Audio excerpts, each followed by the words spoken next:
what actually defines New Zealand is this amazing biodiversity that is found nowhere else in the world. We call them taonga species because it's a heritage item. It's something that you pass forward.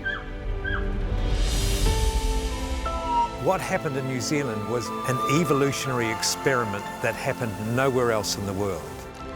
The incredible thing about New Zealand was it didn't have mammals. And then, overnight, the rules changed and the slaughter began.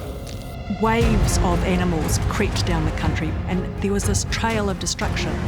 This is a bird, Logan. He's here in pieces. Our native species are moving closer to that brink of extinction. We need to make some really big, bold decisions. Are we going to watch these species disappear, or are we going to save them?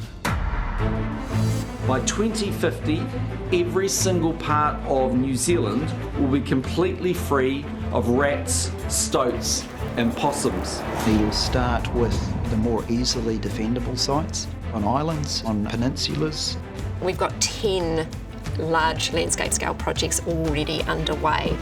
We've got communities, we've got philanthropy, we've got commercial partners, we've got hundreds of people every weekend out there doing it. Don't kid yourself that it's going to be easy. We're talking eradication, we're not talking control or suppression.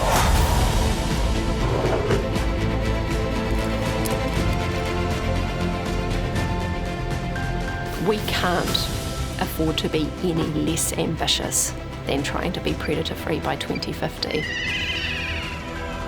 It's one of the most important things that we will do together as New Zealanders. They are us, you know, they are the animals that give us our identity.